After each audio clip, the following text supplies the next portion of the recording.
Hola, Futurers, bon dia, benvinguts, benvingudes. Estem aquí un dimecres més a la Futura Channel, a la Futura News, al nostre canal transmèdia de comunicació per la transformació social. Avui estem la Lorena Domínguez. Pablo Ramos també.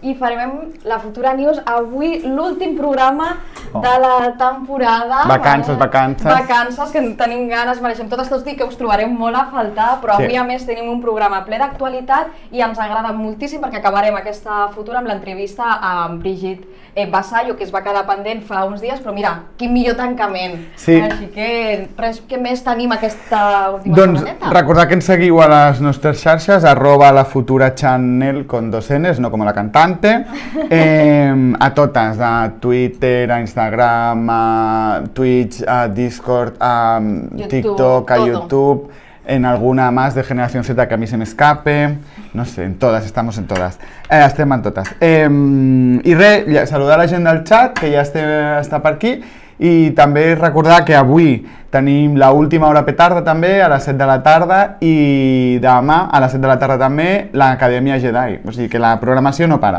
Exacte, doncs avui ja sense més comencem amb les notícies que avui ens porta la nostra companya des del Congreso, Aina Vidal.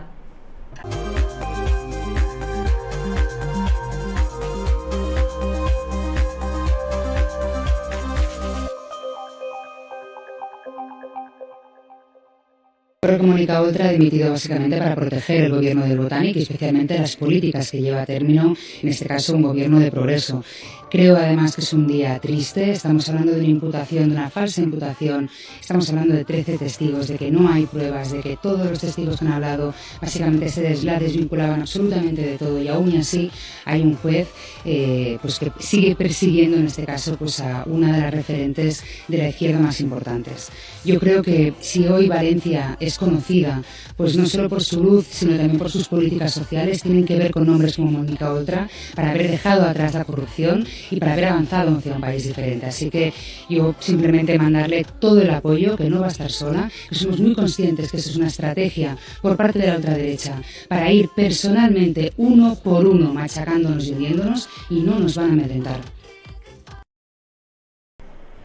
Bueno, aquest és un tema que certament és delicat, no? Perquè la imputació i el titular serien molt preocupant, però és important el que comenta l'Aina, no? En aquest vídeo, que realment la dimissió de la Mónica Oltra no es fa en si per la imputació, sinó per no posar en perill un pacte d'esquerres, el pacte del Botànic, no? A la comunitat valenciana, i això també ens fa pensar, no, que hi havia certes pressions per part dels socis de govern de que si no es produïa un moviment, aquest pacte d'esquerres es podia trencar, no? I crec que això doncs, la Mònica també la posa en una situació incòmoda i alhora també ha de ser molt valenta per dir, no? I que si això és el que posa en perill les polítiques d'esquerra que han aconseguit un gran avenç a la comunitat valenciana després de tots els anys que ha estat al PP, no?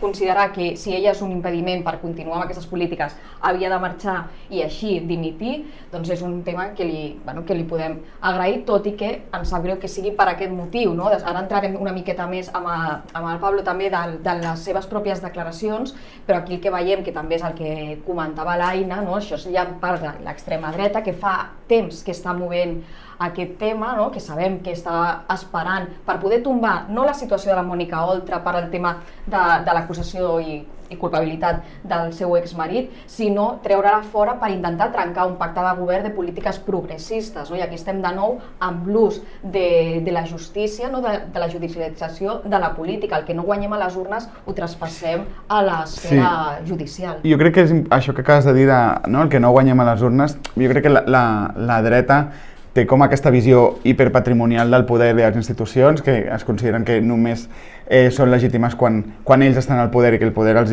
hi pertany de manera legítima, independentment del que diguin les urnes, independentment del que diguin les majories parlamentàries, i llavors quan no guanyen doncs es centren en aquestes campanyes de desprestigi, amb una oposició que parlamentàriament és el no constant a tot i el bloqueig institucional a tot, i jo crec que respon a això, no? A una concepció de dir vosaltres sou uns intrusos, el govern és legítimament nostre i de ningú més, i si guanyeu les eleccions no sou benvingudes i sou uns intrusos aquí, una mica com el que va dir Pujol quan van perdre i va guanyar el tripartit, ens han entrat a robar casa, és com, era la Generalitat, no casa teva, carinyo. Doncs sí, ara us passem també les declaracions de la Mònica Oltra i les comentem també amb vosaltres. Este encontre amb vostès, esta roda de premsa amb vostès abans de començar la reunió d'executiva que estava programada per avui, per a comunicar-los que he decidit presentar la meva dimissió del govern valencià i la meva dimissió de les Corts Valencianes per a no comprometre el projecte de canvi que este país encetà en 2015. I quan dic no comprometre el projecte de canvi estic referint-me a que no li vull donar la coartada a ningú per a poder decidir unilateralment que Compromís no forma part del govern valencià. Perquè és gràcies a Compromís que es va produir el canvi en 2015. És gràcies a Compromís que vam poder tirar la corrupció d'este país. I és gràcies a Compromís que s'han encetat les polítiques de canvi més importants de tot l'estat espanyol. I no vull que canvien aquestes polítiques. I no vull que separen les polítiques del nou model social valencià, que no només és exemple en Espanya, sinó també en Europa. I no vull que canviem una altra vegada els col·legis dignes per barracons. I no vull que s'aturen la reversió a lo públic de les ITVs i l'economia sostenible que està posant en marxa Compromís. I des de luego tampoc vull que separen les polítiques contra l'emergència climàtica i per la transició ecològica que està duent a terme Compromís. No n'hi ha botànic sense Compromís. Este país té un problema quan ens desubiquem. Ganan los malos. Lo que més sent d'això i lo que voldria evitar és que cap persona en este país pense que no és possible fer polítiques d'esquerres, que no és possible plantar-li cara al poder, plantar-li cara a la corrupció, plantar-li cara a l'oligarquia i als poderosos. Ens estan fulminant un a un amb denúncies falses. I el dia que vostès vulguin reaccionar, els hauran fulminat també a vostès. Bueno, es como sobrecogedora esta rueda de prensa. A mí me pone la piel de gallina cada vez que la oigo. Jo crec que, perdó, que em passo, vaig canviant de... Després parlarem d'això amb la Vasallo.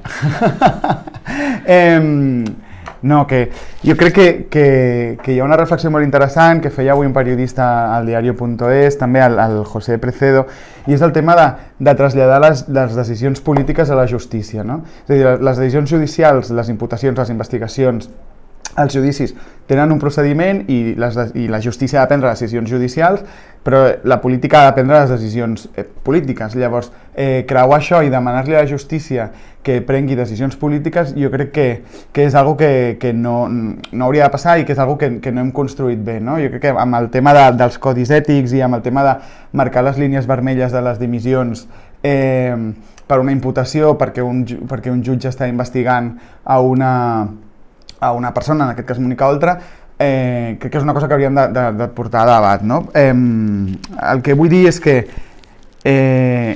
les línies vermelles d'una dimissió, les decisions polítiques sobre un càrrec públic, com és una vicepresidenta, o com és un president, o com és un diputat, o com etcètera, haurien de ser polítiques, és a dir, haurien de marcar les línies vermelles en funció de l'ètica, en funció de decisions morals, no?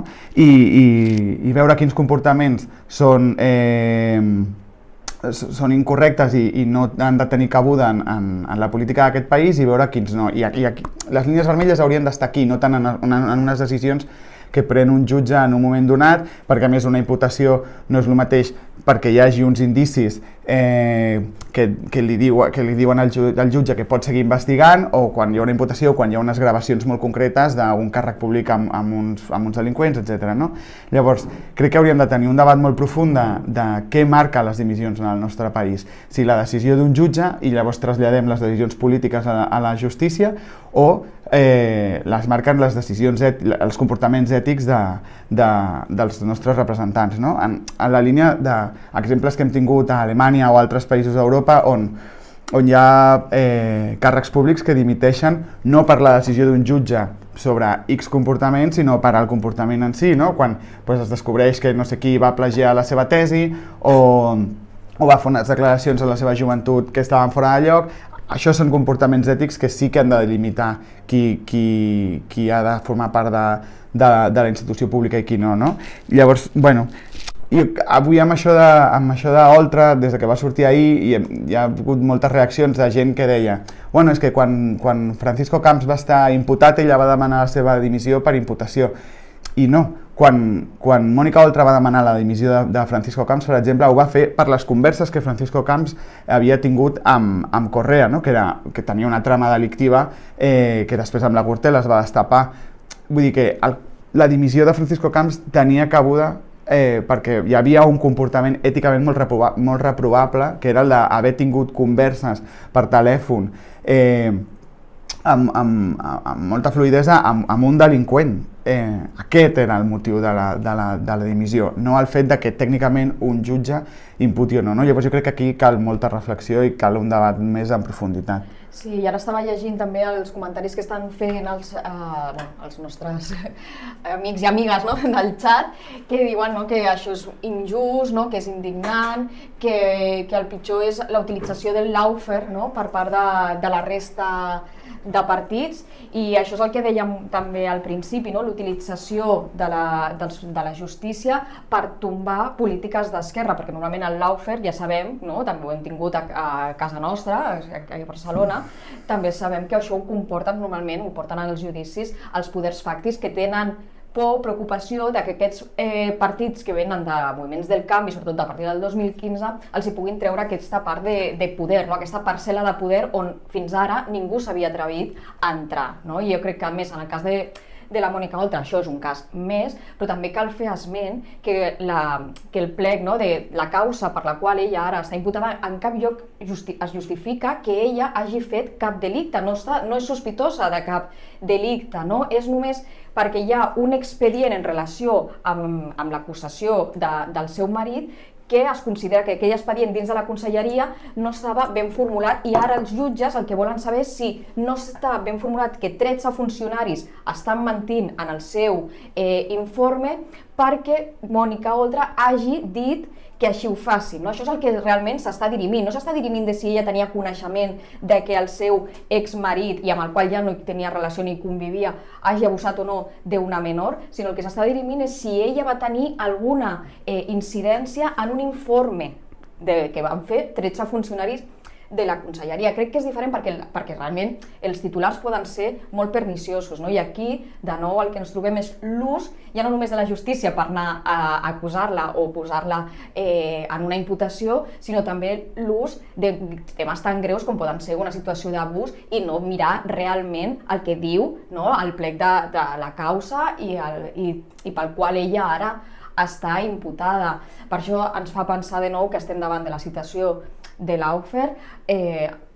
Mònica Oltra, esperem que quan també surtis absolta també puguem celebrar-ho i tenir que puguem donar-te el suport, perquè realment això fa pinta de que acabarà arxivat com tantes altres causes que estan obrint a líders i lideresses de moviments del canvi.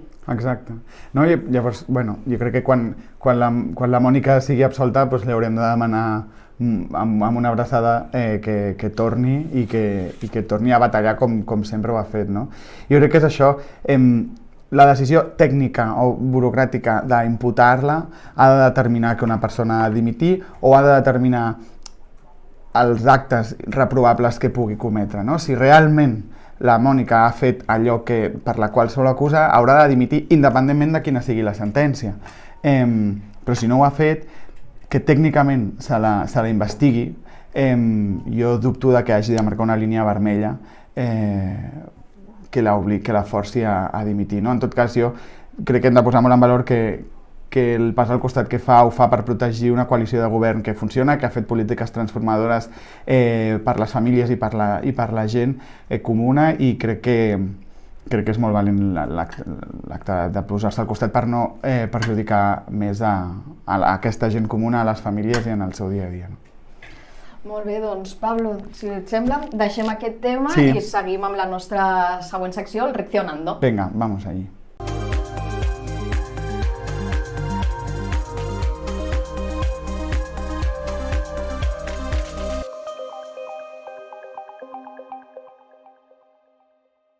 Atenció, atenció, perill, perill. Disney té la missió de convertir els nostres fills en homosexuals. No sé si esteu al cas, però a l'última pel·lícula de Pixar, Pixar, Buzz Lightyear, a la pel·lícula Buzz Lightyear, apareix un petó entre dues dones que dura un segon. Oh, no pot ser! Drama! Drama! Jesús i la Verge Maria estan al cel vomitant dins d'una palangana. Aneu a veure, penya, aneu a veure, penya. 2022, 300.000 anys d'Homo sapiens. Escalfament global, capitalisme descarnat, crisi energètica, sobrepoblació, auge dels nacionalismes d'ultradreta, migracions massives de refugiats, 7 temporades del Foraster. Però per tu el més preocupant és que 2 personatges femenins a una pel·li d'animació es facin un piquito. És a dir, nens de 5 anys extraient coltan d'una mina del Congo, però és que aquests homosexuals fereixen els meus sentiments amb els seus sentiments. És a dir, quina vida has de tenir perquè et molesti això? Jo només t'excuso si ets un viatger en el temps que ha vingut dels anys 30, de l'Alemanya nazi, d'acord? És a dir, ha sortit bé el programa de viatge en el temps, mein Führer, però no t'agradarà el que he descobert, mein Führer. Ahir una simpatiquíssima usuària de Twitter s'escudava dient que no era homofòbia, que el problema era que no veo la necesidad de meter un beso lésbico en una peli para niños. Pues a los niños no les interesa el amor romántico. Ellos quieren ver cohetes y divertirse. A los niños no les interesa el amor romántico. Companya, per això porto la criatura a veure una peli de Disney, perquè si Disney ens ha ensenyat alguna cosa al llarg dels anys és que mai parla d'amor romàntic. Lo de la Bella i la Bèstia, Tarzán, la Ventafocs, Hércules, el Rei Lleó, Aladdin, Frozen, Bichos, Mulan, la Sireneta, la Bella Dorment, Pocahontas, Atlantis, els Aristogats, 101 Dàlmates, la Dama i el Vagabund, Bambi, no és amor romàntic, són molt amics. Com les dues senyores aquelles del teu poble que vivien juntes, que també eren molt amigues. Dos petons entre coets. Exacte. Que estic d'acord que Disney ha fet molt de mal amb l'amor romàntic, però amiga, que no ho estàs dient per això, que ho estàs dient perquè et molesten una mica les bolleres. Amiga, va, tonta, no ens enganyis. Posa-li el centpeus humà al teu fill, posa-li The Human Centipede, ja veuràs com allà no hi ha petons d'amor romàntic. Al papa tampoc li agrada aquest petó entre dues dones de dibuixos animats a la pel·lícula que veu el seu fill, però per si de cas al papa mai li miris l'historial de navegació, ves no et trobis algo similar. Què direu? Oh, mira, una persona pontificant des del privilegi cisetero. Evidentment, si voleu sentir coses amb cara i ulls, seguiu activistes LGTBI. Jo només estic fent de repetidor de senyal des de la diversissima plantilla de RAC 105 i afegint-li una mica de cumbiote. Tornant al tema, el més fotut de tot, però no és que 4 marmats escupin el seu discurs d'odi, això ja hi hauríem d'estar habituats. El problema és que algunes de les sales de cinema i plataformes han avisat a la sinopsis de la pel·lícula, que la pel·lícula conté escenes amb ideologia de gènere. Warning, eh? Sí, Warning. Com si no fos real, com si no pots trobar al carrer. Com un avís, com si fos una cosa que hagués de tenir en compte abans de veure la pel·lícula. Què vol dir escenes amb ideologia de gènere? Serà ideologia de gènere de la que no t'agrada a tu, perquè hi ha algo que sigui més ideologia de gènere que fer veure que tothom és hetero en aquest puto planeta, a les pel·lis, a les sèries i als contes i a l'Student's Book d'anglès. És a dir, un petó entre 2 personatges del mateix sexe, del mateix gènere, és ideologia de gènere? És que abans et compraria que Cars fa apologia de l'escalfament global, que la Dory de Buscant a Nemo frivolitza amb l'Alzheimer, o que Alicia al País de les Meravelles incita la canalla a esmorzar bols de tripis amb absenta. Bravo, Serrat. No, En sèrio? que no sabeu que la identitat és una cosa que es porta dins, no algo que et copies d'una pel·li de dibuixos. No passa que... No, mira, el meu nebot ha vist Cars i ara és un Renault Megane. No passa. No, el meu cunyat ha vist el Llibre de la Selva i ara s'identifica amb un voltor amb la cara de John Lennon. No, jo soc un borratxo per culpa d'aquella escena de Dumbo. No passa això. M'estàs dient seriosament que ideologia de gènere, sigui el que sigui aquesta expressió, ha d'estar al costat d'etiquetes d'avís com consum de drogues, violència, llenguatge malsonant o ús indiscriminat de plans fets amb dron? Carles Porta, has repetit el mateix recurs 15 vegades? Haurien d'advertir-ho. Ves que els que han posat aquests avisos no siguin també una micona homòfobs, també? 2022, penya, 2022, espavilem. Que tenim catxarros que ens permeten operar un cor des de l'altra punta del món, que fem bistecs de vedella a partir de cèl·lules mare. Sembla mentida que encara ofengui veure que les parelles del mateix gènere existeixen. Ai, que enrere que anem. Recorda, pare i mare preocupat, pare i mare preocupat. Si et fa vergonya que el teu fill vegi aquestes coses, la vergonya ets tu. Bon dia, Catalunya. Hòstia, aquest vídeo m'ha semblat increïble, no l'havia vist. Hòstia, m'ha semblat increïble. No, jo crec, bueno, no es pot afegir res més, ho ha dit absolutament tot. Jo crec que simplement això és com, bueno, ideologia de gènere. Mira, a la meva primera Futura, de fet, Futura News, ja ho vam parlar d'això. És que la gent, les persones mariques, les bolleres, les trans, les no binàries, les asexuals, és que existim, és que estem aquí, no? Estem a la vida. Ens creuem amb tu quan vas pel carrer, ens creuem amb tu quan estàs comprant al súper, ens creuem amb tu quan estàs al cine veient un beso lésbico terrorífico i estem al teu costat, no? Ens creuem amb tu i les nostres vides es desenvolupen amb total normalitat, amb els seus conflictes, amb les seves angoixes, amb les seves alegries, amb els seus problemes, amb les seves avantatges, com amb qualsevol persona. Llavors, simplement formem part de la vida, estem aquí i no només ens passen coses de mariques i bolleres, sinó que ens passen coses completament del dia a dia, no? Llavors, bueno, a les pel·lis doncs, també pot haver-hi personatges que siguin mariques o bolleres que no siguin els protagonistes d'una trama sobre mariques i bolleres, sinó que simplement els hi passi qualsevol cosa que li podria passar a un personatge, qualsevol, però doncs és lesbiana. Perquè la vida és així, no? Doncs les lesbianes existiran i seran astronautes i es faran petons amb la seva nòvia abans d'una missió espacial i ja està, i tindran un company hetero, també astronauta i ja està, i la vida continuarà. I jo vull afegir una cosa que avui li veia comentar-ho a la H de Laura Petarda, i no sé si després ella ho voldrà comentar també, però que és com, bueno, hi ha com tot aquest rebombori, no? És que les nenes es tornaran lesbianes si veuen un petó de dues lesbianes que dura més un segon, tal. És com, bueno, a part que això és mentida, si fos veritat, què, no? O sigui, és com, doncs bueno, la teva filla es farà lesbiana per veure un petó, tal, doncs quin problema hi haurà amb això, amb que la teva filla de cop sigui lesbiana? No sé, però el problema el tindràs tu, perquè generaràs un conflicte familiar, però quin hauria de ser el problema de que la teva filla de cop vegi que igual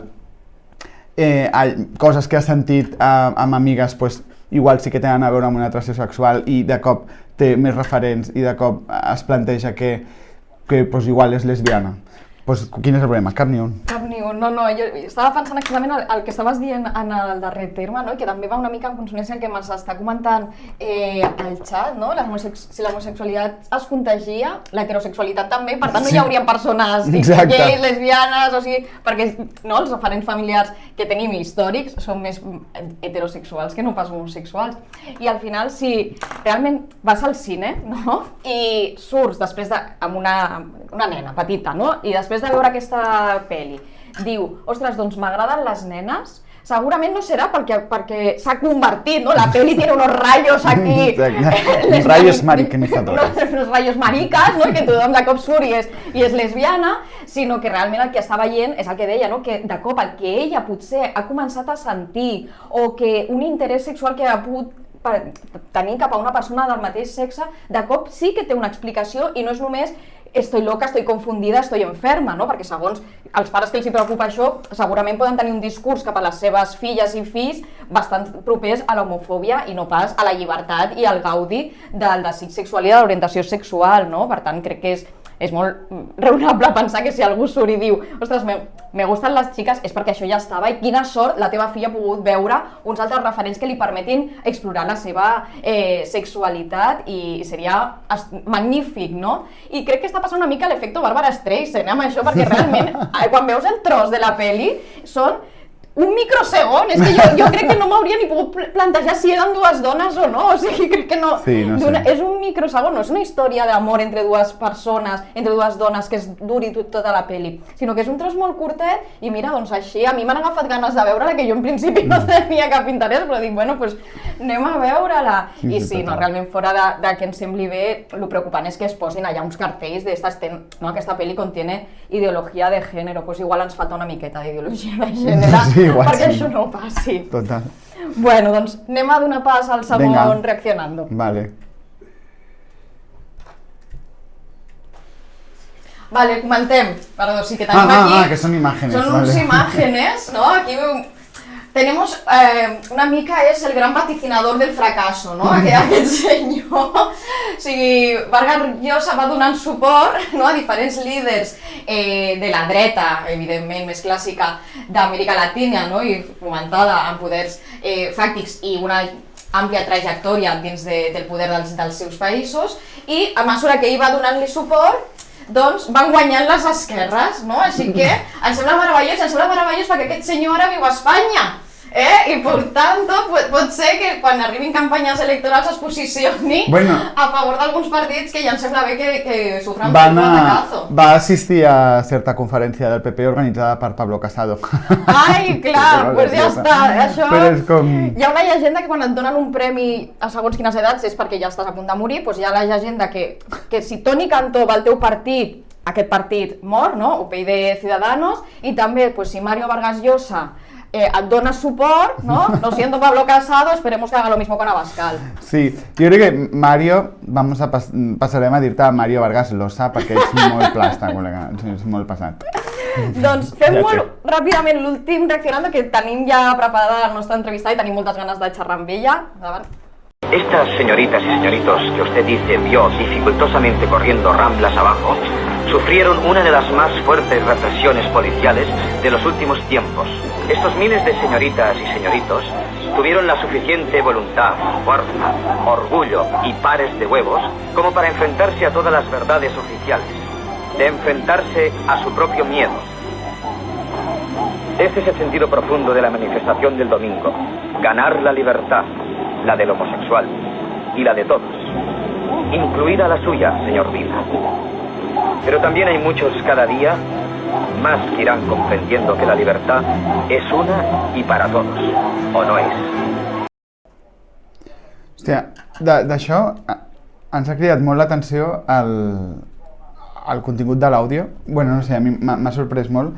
Em sembla que tanca amb una frase molt bonica que la libertad es para todos, o si no, no és llibertat, no? Hòstia, m'ha sorprès molt.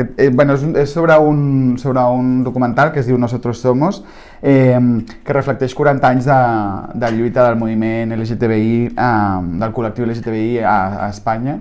I no sé, el volem recomanar perquè creiem que és molt interessant, i això, com la veu en off ens ha sorprès molt, ens ha cridat molt l'atenció, inclús ens generava conductes en plan, com és realment la veu en off original o és una veu en off actual, tal. Bueno, no sé, ens ha cridat molt l'atenció, ho recomanem molt, crec que l'àudio és com molt bonic, la veu en off, tot el que explica. Sí, aquest documental és de Radio Televisión Espanyola del 2018 i es troba a la pàgina web de Radio Televisión Espanyola, també al YouTube, crec que estava a Filmin, ara suposo que potser ja no està perquè ja és antic, i el recomanem, i també ens porta a parlar de les manis que hi ha aquests dies també de l'orgull contra la LGTBI-fòbia. Us comentem a Barcelona, la manifestació històrica comença a les 6:30 a plaça Universitat. Esperem veure-us a tots, totes, perquè com diu aquest àudio, la llibertat i la reivindicació de drets del col·lectiu LGTBI ens fan més lliures i ens doten de drets a totes les persones, siguem heteros, cis, lesbianes, bolleres, gais, ens donen més drets i llibertats a tots i totes. Per tant, us animem molt, molt, molt a que assistiu a la manifestació històrica, que com dic, a Barcelona, a les 6:30, a plaça Catalunya, i busqueu els vostres municipis de referència, o si us deixeu al xat, doncs així podem fer més difusió. I ara sí que ja, sense més, donem pas a la nostra entrevistada.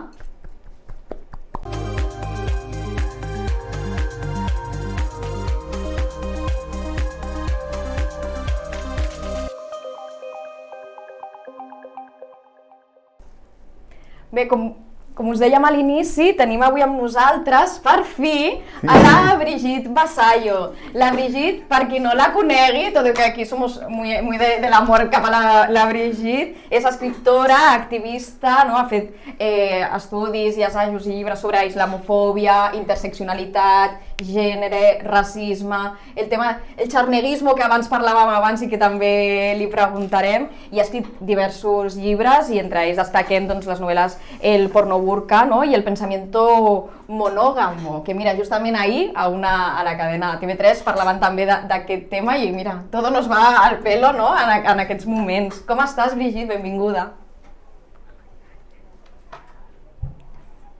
A tu, a mi em fa molta il·lusió aquesta entrevista. Ahir va ser el meu aniversari i la futura m'ha regalat poder-te entrevistar i m'encanta.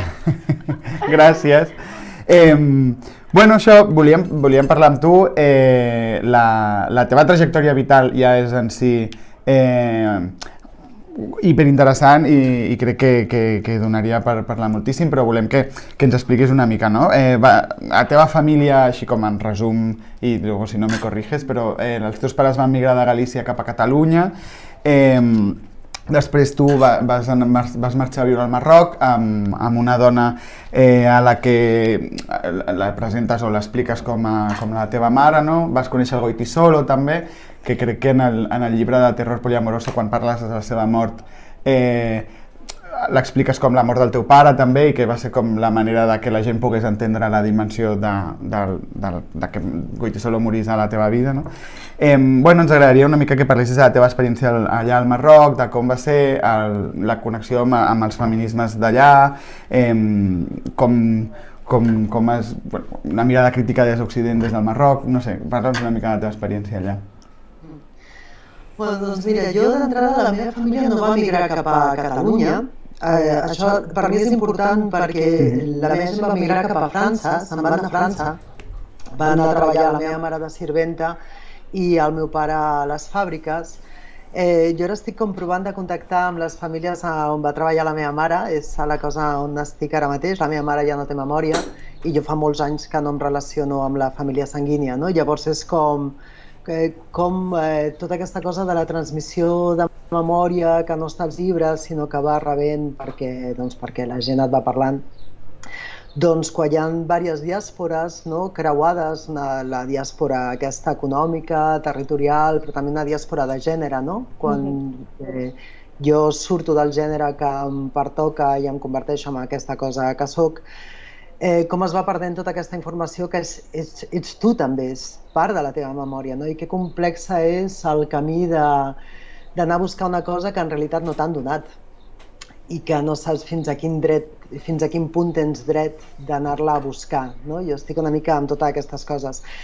També sempre dic que la meva gent se'n va anar cap a França perquè crec que així s'entén millor també una pena que jo crec que han arrossegat tota la vida, que és que ells quan van venir a petar a Catalunya estaven de tornada, estaven deixant de ser migrants i van pensar d'anar cap a Galícia, però també a Madrid, bueno, finalment per coses d'aquelles que no són decisions tan clares i tant, sembla que tot sigui decisions transcendents, no? A la vida la gent fa el que pot i van venir a petar a Catalunya.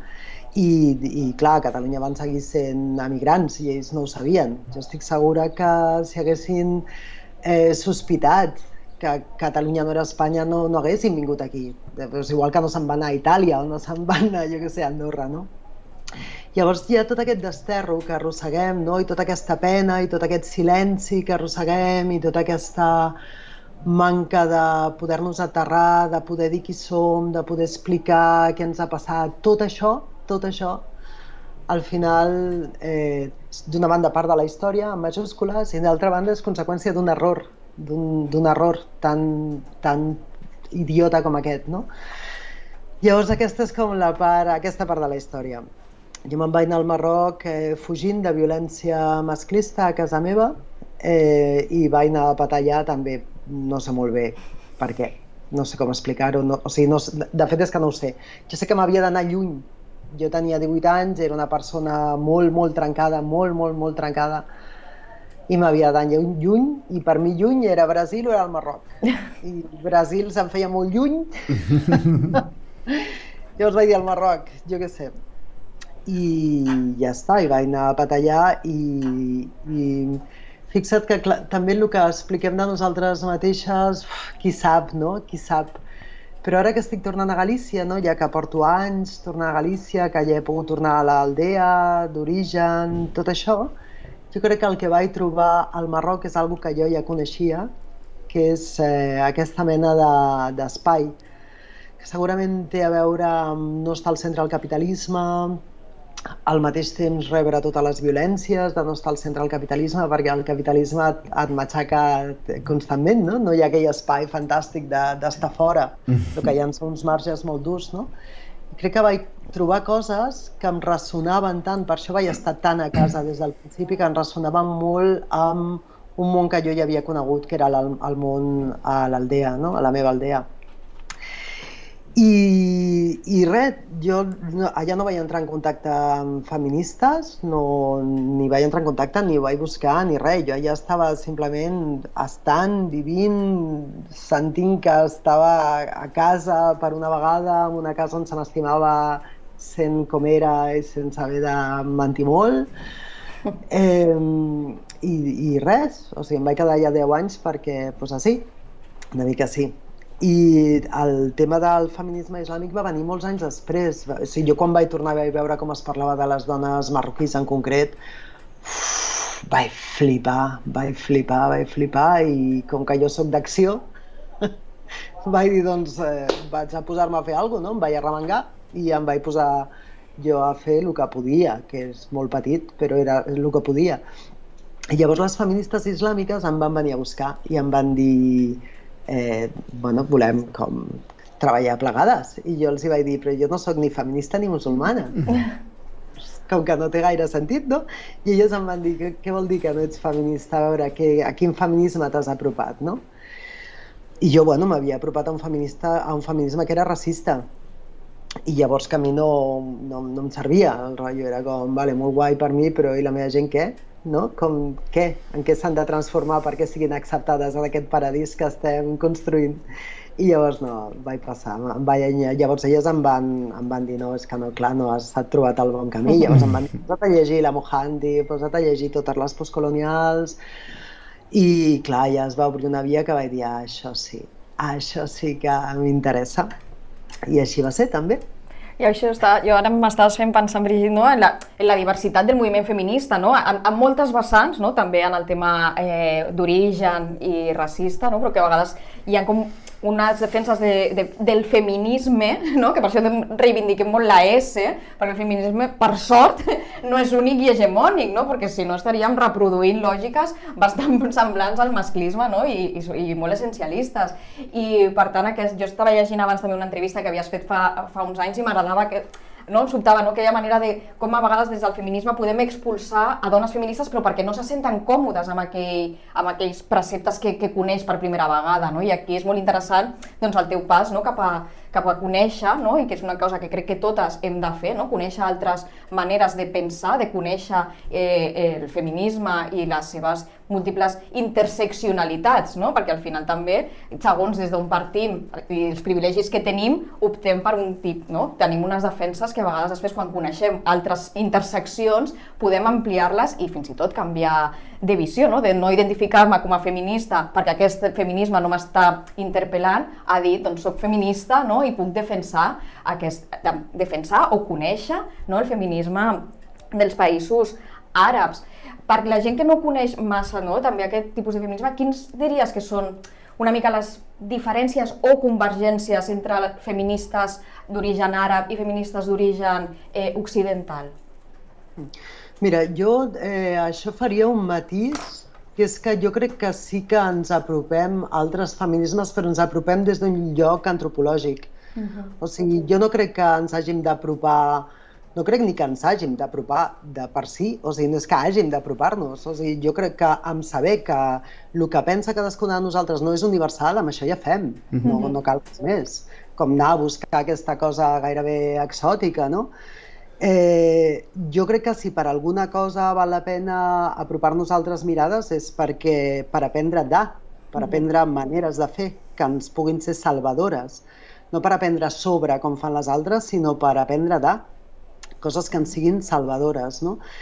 I jo respecte al feminisme islàmic, jo prefereixo que entrevisteu a feministes islàmiques, que us donaran molta més informació. El que jo sí que us puc dir és que a mi hi ha moltes eines que m'han servit i una d'elles que crec que després he utilitzat molt i utilitzo molt és la qüestió de l'antropologia de les paraules, que les feministes islàmiques treballen molt, i aquesta és una de les eines que jo he incorporat, profusament, no? D'anar a investigar les paraules en concret, històricament, en quin moment es comencen a utilitzar, de quina manera, d'on ve aquesta paraula, d'on ve, doncs fer tota aquesta arqueologia. Crec que és una eina molt, molt interessant que a mi m'ha servit molt en tot el que he fet sempre després d'haver-la après de les feministes islàmiques. De fet, ara que em salto una mica el guió, ara que parlava... Teniu un guió, Sí, un poquito sí. Un poquito. No, ara que parlaves de les paraules i del llenguatge, que no sé si té a veure, però que m'ha recordat l'últim llibre, el que tens, el de Lenguaje inclusivo y exclusión de clase, no sé si també van per aquí els trets i ens pots parlar una mica del llibre i de la tesi principal i el que planteja. Sí, sens dubte està impregnat clarament també d'això, d'aquest dubte de que les paraules, quan les utilitzem, sembla que tinguin ja no només un únic significat, sinó que podem descobrir l'únic significat que té aquesta paraula i que a més és com ahistòric, no? Com que el significat de les paraules no està aterrat no només a un lloc, sinó en un moment de la història i que a través de la història potser la mateixa paraula està omplerta de significats diferents. Això em sembla com important que recordem, a més en el context en el que estem, en l'actualitat, en la modernitat urbana i tot això, en què hi ha tota una hiperproducció de paraules que ve donada per un plec del capitalisme, o sigui, no ve donat per res més misteriós que això. Doncs el capitalisme el que ens demana a algunes de nosaltres, no?, és que hiperproduïm idees constantment, no? I ens dona més, doncs mira, és el que estem fent ara mateix, no? Estem aquí, no sé si gratuïtament, jo sí, vosaltres imagino que també, omplint el Twitch, que en algun lloc hi ha algú que està fent peles amb això, no? Doncs el que ens passa en Instagram, el que ens passa tot això. Això no és una qüestió de dir, que idiotes som, que estem fent això, o sigui, això és la nova fàbrica. No hi ha una escapatòria individual, això. No és com, bueno, clar que hi ha, o sigui, podem no fer-ho.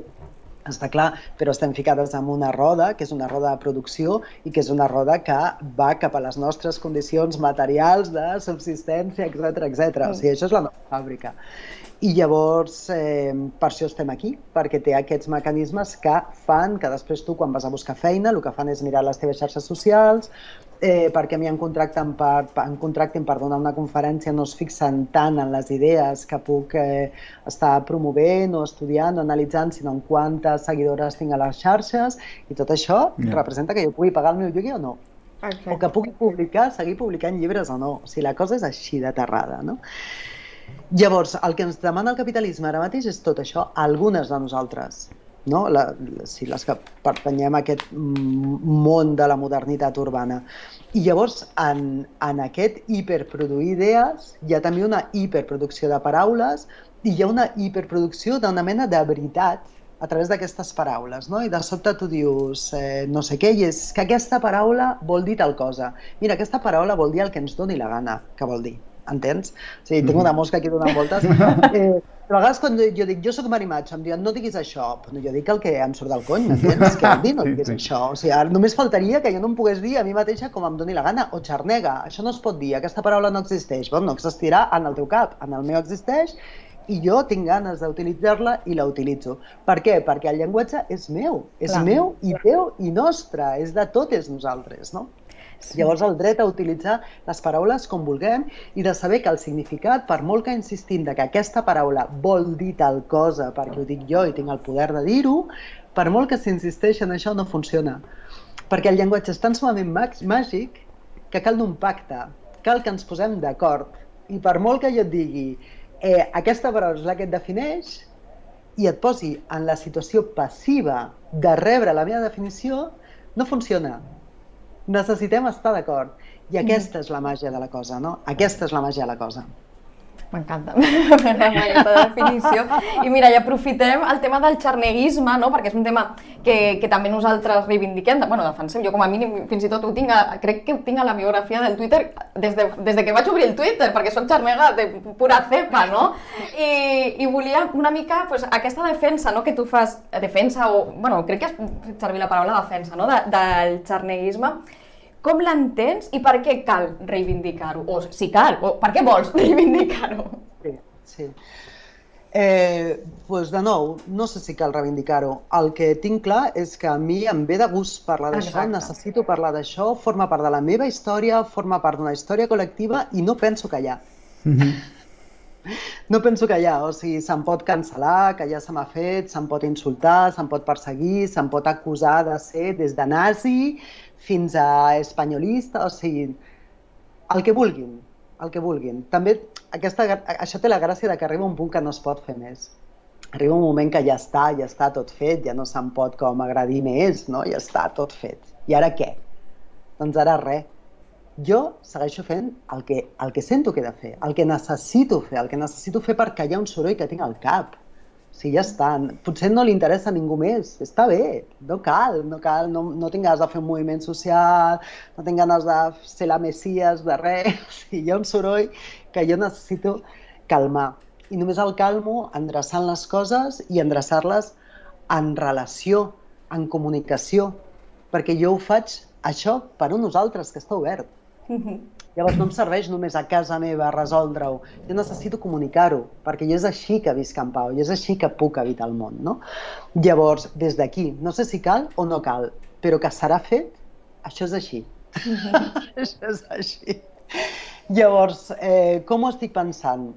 A mi m'interessa la paraula, no? Jo també l'he utilitzat des que tinc ús de raó.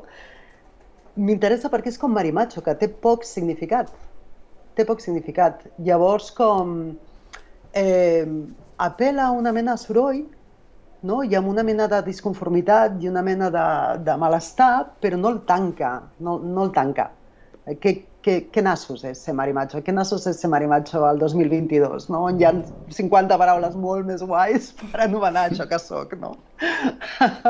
Doncs això és el que m'interessa, no? Que està obert, I de fet, jo segueixo investigant aquesta cosa de l'Utxarnego és perquè he trobat tantes resistències tan bèsties, o sigui, m'han passat tantes coses des que he començat a parlar d'això una mica més en sèrio, i són coses que jo sé que no m'han passat a mi personalment, jo sé que jo soc o sigui, m'han passat a mi com a forma disciplinària, com a exemple per tota la resta, no? O sigui, això ens ha passat a totes, és col·lectiu això. Clar, cada cop m'ha portat més a preguntar i a investigar més profundament què està passant, com és que no podem parlar d'això, no? Que a més és una cosa que quan ho expliques la gent et diu, clar que es pot parlar d'això, i és com rasca una mica, treu el tema en el teu grup de col·legues, treu el tema aquí, parla ja, escriu un article, a veure què, i llavors la gent torna a mi en plan, tia, què és això? Vale, doncs això és el que estic provant d'entendre. Jo i altra gent que estan fent això, què és això que està passant aquí? I tal com jo ho estic ara proposant, llançant així, jo per això ho he escrit amb TX des del principi, no perquè jo no sàpiga escriure català, com se m'ha dit infinitament, sinó per fer això que es diu un détournement, no? Per agafar la paraula i que no sigui ni la CH que ens defineix des de Madrid o des de Ciudadanos, i que no sigui la X que ens defineix des del Pujol, que va decidir fer-se amic del Candel i treure aquestes coses seves. O sigui, és una cosa que jo parteixo d'un altre lloc i ja està, i no reconec cap d'aquestes definicions sobre qui soc i com estic al món.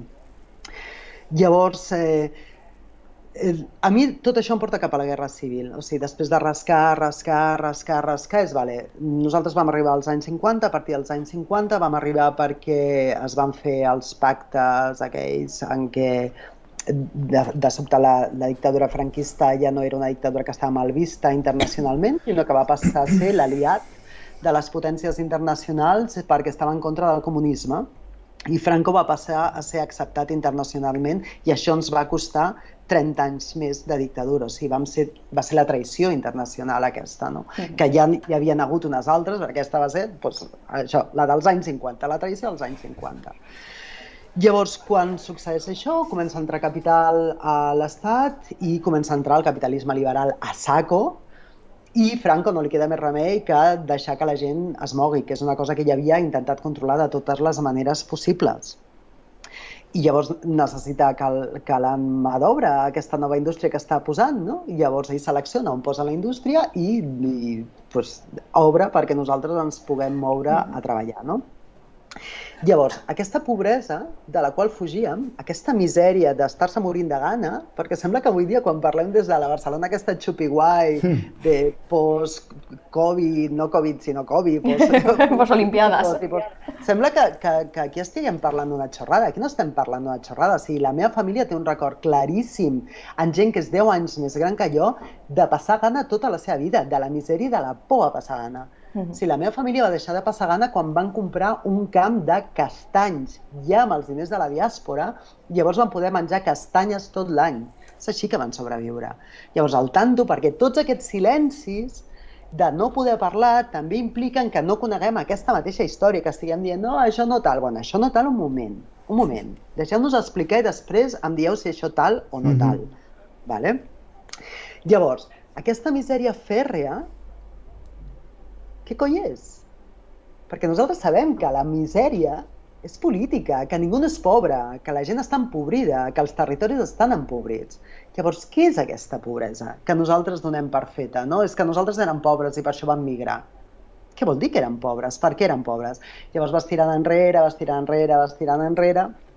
i arribes a la reforma agrària que no es va poder fer perquè la Guerra Civil la va tallar, va ser una de les causes centrals. La persecució de la gent que va estar del bàndol en contra del bàndol colpista, el bàndol franquista, i la persecució de la gent simplement per seguir-la empobrint. O sigui, no cal que la persecució fos perquè tu abuelo era republicano. O sigui, el fet d'haver perdut aquella guerra va fer que una part immensa de població d'aquest estat no pogués seguir vivint i hagués de moure's per entrar en aquesta cosa que és la industrialització, que està tan ben vista que no es pot parlar d'ella, com una violència del capital. I això és el que ens va passar, i és de tot això del que hem de parlar. I per què no es pot parlar? No es pot parlar perquè estem atacant dues coses interessants. Una és la idea de progrés, que resulta que aquest progrés va ser una violència de les classes dominants un altre cop contra nosaltres, que som els pobres, la púrria. Clar, d'això no es pot parlar perquè a sobre que ens van donar una oportunitat de convertir-nos en gent civilitzada, avançada, educada i no sé quines merdes. I d'altra banda, perquè no podem parlar del que va passar durant la dictadura, perquè aquest silenci segueix estant i no hi ha manera de trencar-lo. Llavors passa una cosa molt interessant amb aquest silenci, que és que no és conscient. Sí, passa com una cosa que l'Albert Memmi quan parla de racisme, parla d'una mena de... O sigui, que la conseqüència de tot aquest racisme estructural el que fa és deixar en la gent no només aquest racisme explícit, que també, però després deixa una mena de desafecció, una mena de rebuig gairebé inconscient, que fa que, que jo no sóc racista, però és que els moros, no? Doncs aquesta mena de desafecció es pot aplicar a altres coses, no? I llavors aquest hipersilenci estructural, aquesta prohibició d'obrir les fosses d'una vegada, d'obrir els arxius familiars i d'anar a saber qui va fer què durant la dictadura, el que deixa és un rebuig frontal, però també deixa una desafecció de molta gent que no sap què passa, però que quan parles d'algú que tingui a veure amb allò és com, calla, d'això no es pot parlar. D'això no es pot parlar, i pum, pum, pum, pum, pum. I si això, a sobre, clar, en temps de xarxes socials, et suposa no només un muntó de followers, sinó que et suposa que les classes dominants t'acceptin com su soldadita gritona, que és la que li fas la feina bruta d'assenyalar les companyes perquè no puguin parlar d'una cosa que al final el que assenyala és a les mateixes famílies, que és que són les que ens segueixen dominant, les que segueixen dominant en tots els camps, el camp econòmic, el camp polític. Si nosaltres mateixes ens fem la feina bruta les unes a les altres de dir calla, d'això no es pot parlar, doncs ja tenim la festa completa. Ja tenim la festa completa, no cal ni que s'embrutin les mans, que és això és el que està passant. Llavors, ja per tancar Valla rotllos estic ficant. No. Tal com jo plantejo, lo Xarnego està fora de Catalunya ja.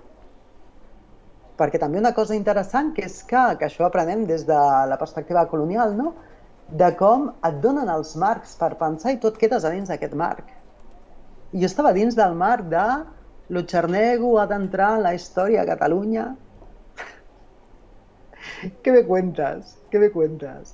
Jo per mi ara proposo aquesta paraula per investigar aquests 6 milions de persones que vam sortir d'un lloc que no geogràfic, sinó ontològic. Vam sortir de la vida del camp precapitalista. Totalment. I vam sortir cap a aquesta modernitat industrial i vam ser dispersades. Vam arribar a Catalunya, vam arribar a Madrid, vam arribar a París, vam arribar a Brasil, vam arribar a Argentina, i aquesta dispersió i aquesta impossibilitat de parlar ha fet que mai no ens puguem pensar com un nosaltres. Un nosaltres que, a més, per mi és temporal. Jo no crec en les identitats essencials. Llavors, quan jo dic un nosaltres, no vull dir un nosaltres. Anem a fer-nos una bandera i no parlo d'això. Parlo d'un nosaltres temporal per poder parlar d'aquesta història, un nosaltres estratègic. I en això estic entretingudíssima, ja veieu. Hòstia, ha sigut molt intens, Brigitte. De veritat, Sí. M'estic com un... No sé, no se m'acut què més preguntar-te sobre la Xarnego, ha sigut realment molt A mi és intens. que no em podeu donar un micro, ja ho sabeu, sí, ja ho sabeu. No em podeu donar un micro perquè m'atopipi. No, sí, te'l però- podem donar, i tant, no? O sigui... A mi m'agradava molt aquella frase que deies que el Xarnego és el nostre queer nacional, una mica. Ah, total. Sí. Sí, Jo, segueix defensant. Amb aquesta impossibilitat de parlar que deies, m'ha recordat molt a la Maruja Torres, que la van entrevistar fa un mes o dos al Crític, i bueno, que parlava de la seva vida, i hi ha un moment que parla de la Xarnego, de les seves experiències com a tal, que diu que quan ella era petita, que vivia en el Raval, el propietari del seu pis era un senyor burgès que tenia masies a l'Empordà i no sé què, i se li van tirar com a sobre d'una manera com molt bèstia, com, és que tu no pots dir això perquè tens una tribuna a l'avantguàrdia. I és com, bueno, i què, no? Bueno, no sé, m'ha recordat molt això, com... Sí. Es faré un segon perquè estic entrant en... Vaig a buscar el carregador. Vale. Bueno, no, la veritat és que és molt interessant, no? Perquè, clar, moltes venim d'aquesta tradició, no? Sí. O sigui, jo m'he identificat sempre com a xarnega perquè els meus pares van néixer a Andalusia i tenim unes tradicions també importades, no? Des d'allà, i una manera de fer i de viure, i van venir, doncs, evidentment, molt petits buscant, en teoria, una vida millor sortint del camp d'Andalusia, no? I aquesta reivindicació que tu fas com a xarnega des d'un punt de vista igual més d'idioma té tota aquesta part tan interessant que la veritat és que el micro totes les veces que quieras. Sí, no? I sobretot com també parlaves, alguna vegada has parlat com de ser l'etern sospitós, no? Una mica, és com... Clar. O compres tot el pack del bon català, que no sé qui el delimita ni sé exactament en què consisteix. Bueno, sí, però concretament no, però és com... Què implica? O compres el pack del bon català, que a més és com una mica com la pressió estètica. Mai arribaràs a aconseguir el 90-60-90, doncs mai arribaràs a aconseguir el pack del bon català, i a més d'això, no? Pues seràs un etern sospitós. O compres això, o te'n vas a Cádiz. Independentment de si els teus orígens estan a Cádiz, no? És una mica com el vuelve a Andalucía, és com, bueno, jo què sé. I és com aquesta evidència permanent en aquesta tensió, no? Ara que dèieu això de la llengua, hi ha una cosa molt interessant que, amb la llengua, que tampoc no es pot parlar de la qüestió, no? Però hi ha tota aquesta cosa de ser xarnega i llavors estar tota l'estona demanant perdó perquè a casa teva no es parlava català. Sí. I és com, jo no he de demanar perdó d'això. O sigui, jo he nascut a la casa que he nascut i estic ara mateix parlant català i ja prou feina ha estat fer això. O sigui, prou demanar perdó. Prou demanar perdó. I prou de dir, a casa meva no es parlava català, però jo he fet molt d'esforç i tal, i espero que se'm noti perquè mira com pronuncio la ella. I els pronoms. Prou de vergonya, prou de vergonya. O sigui, a casa nostra no es parlava català perquè nosaltres tenim un procés migratori pel mig. Exacte. I no venim de la llengua enemiga tota l'estona, perquè castellà de Castella en parlaven 4. Tampoc no estem parlant andalús, que això em sembla una cosa molt interessant que espero que algú investigui també, perquè les famílies, les filles de famílies andaluses no estan parlant andalús. A casa meva es parlava gallec. Jo estic farta que se'm digui com es nota que a casa teva es parlava castellà. A casa meva es parlava gallec. I el gallec és una llengua tan oprimida o més que el català. És una llengua que també s'està perdent i és una llengua que ningú no m'ha animat a que jo guardi. I quan es parla de la llengua materna en singular, a mi també em toca una mica la moral, perquè jo no tinc una llengua materna en singular. I el fet de que es parli en singular sempre fa que tu entris com en aquest conflicte de vale, llavors ara quina llengua, no? Perquè tot té una dimensió, tot té unes conseqüències polítiques de... Mira, m'és igual. O sigui, jo sóc part de la història amb majúscules, de la història. I com a part d'aquesta història, el que m'ha passat a mi és que jo tinc 3 llengües maternes. Tinc 3. Prou. Prou d'aquesta cosa. Tinc 3 i penso reivindicar les 3 com a llengües maternes meves. I les 3 s'interaccionen entre elles, segurament. I dic coses en gallec que resulta que venen del català, segurament. I no em penso seguir amagant d'això. De fet, no em penso seguir amagant d'això i el proper llibre el publico en les meves 3 llengües maternes. S'ha acabat. Sí, sí. I s'ha acabat d'aquesta cosa de la resistència a l'assimilació. Llavors jo, si parlo català en segons quins llocs, es pensaran que m'han assimilat. No m'heu assimilat, penya. No m'heu assimilat. O sigui, ja està, s'ha acabat. Ni m'ha assimilat a Espanya, que li tinc un fàstic impressionant, perquè jo sóc víctima, la meva història és víctima d'Espanya, joder. Com collons he d'estar jo agraïda a Espanya si vam haver de sortir per potes? O sigui, en quin cap cap això? Ni he d'estar agraïda a Catalunya, ni a mi s'han donat oportunitats, ni la terra d'acollida, ni rotllos d'aquests. Prou. Prou de la vergonya, prou de la culpa. O sigui, som qui som, anem a veure què fem amb això que som. Anem a veure com ens pensem i com ens entenem i com posem sobre la taula totes aquestes preguntes que són preguntes importants. De com construeixes la teva subjectivitat quan no coneixes la teva història perquè no hi ha ningú que te la pugui estar explicant. Com fas amb la llengua materna quan no és una, són 2, són 3? Què passa amb la llengua que no t'han transmès els teus pares per vergonya? Què passa amb això? Què passa amb l'asturiano que s'ha perdut? Què passa amb l'extremenyo que s'ha perdut? Què passa amb tot això? Aquestes són les preguntes que vull posar sobre la taula i que les poso, i que les estem posant, no només jo, les estem posant. I clar, són preguntes delicadetes, jo ja ho entenc. Però de nou, es farà. Són les preguntes que s'han de fer. Es faran i s'estan fent. I tant. I a més donen veu, no, a moltes persones que, de nou, si no tenim un marc que no sabem referenciar-nos, no? Sí.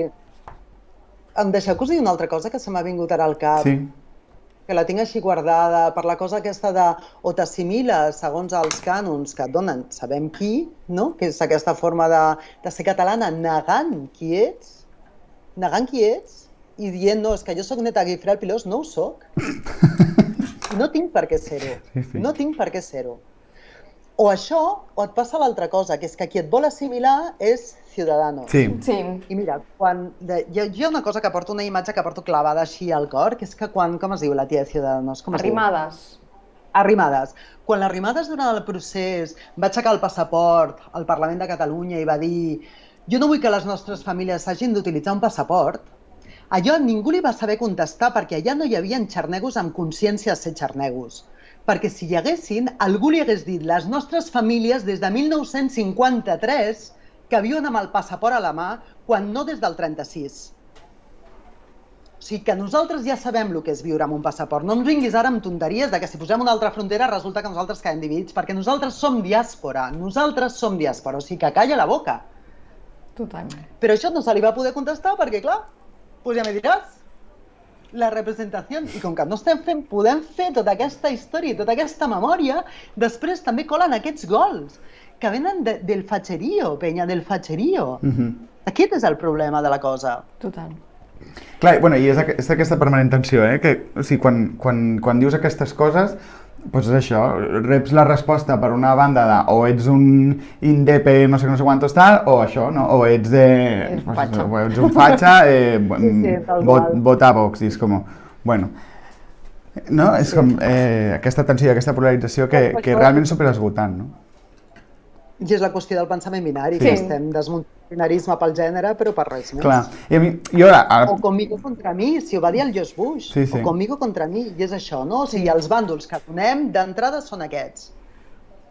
I en estos te apanyes. I llavors és curiós, no? Perquè també quan parles de la Charnagó des d'una esquerra radical i crítica, t'acusa molt de ser espanyolista, però a mi no hi ha cap espanyolista que m'hagi volgut reivindicar mai. Bueno, a mi... Ho tenen claríssim que no, que la cosa no funciona, no? Però és més aviat com treure't de sobre, perquè clar, el no binarisme obre unes escletxes que qüestiona la polarització, que qüestiona els fonaments d'aquestes coses, no? És molt fàcil dir aquest altre, l'altre.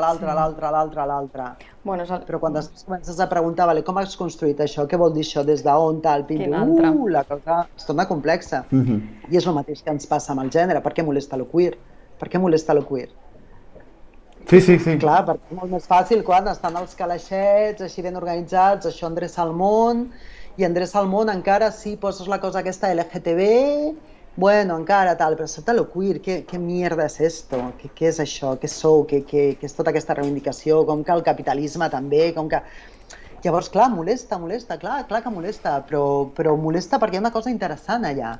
No molesta gratuïtament, no molesta simplement perquè sí, sinó que molesta perquè s'estan apuntant a coses que tenen un potencial desestabilitzador i això m'interessa. Hem d'anar acabant, perquè només teníem mitja horeta i han quedat molts temes pendents. Esto daría para 3 entrevistas más. Se'ns ha quedat com molts temes pendents, tot el tema del poliamor, que jo crec que també és molt interessant parlar, de com parles al llibre, jo crec, una mica també de la deriva com hiperindividualista o com molt liberal com de no cuidar les coses i que sembla que el poliamor només es resumeix en tenir moltes relacions, o ser un Tarzán de las relacions, ¿no? Que no cojo la siguiente liana hasta que dejo la... si no dejo la anterior liana hasta que cojo la siguiente, tal, i que igual va una mica més de cuidar-se en xarxa i de que les relacions... te volveremos a invitar, no están poniendo un cartelito. Fichada a partir de septiembre. Bueno, però això no com de la xarxa, d'entendre que la relació de parella és una més dins d'una xarxa d'amor i que no és una qüestió de piràmide, sinó on la parella està dalt de tot i després la resta, sinó que és una xarxa i les relacions d'amistat també són relacions d'amor i les de famílies també, volguda, també són relacions d'amor. Bueno, no sé, és que ens ha quedat pendent i era com, hay que sacar esto també, l'obra de teatre que estàs preparant, no? Crec també teníem per aquí... Bueno, crec que la Pablo està encantada del seu regal d'aniversari sense saber-ho. I, bueno, precisament, lo bo... Soy tu Marilyn. Soy tu Marilyn, m'encanta.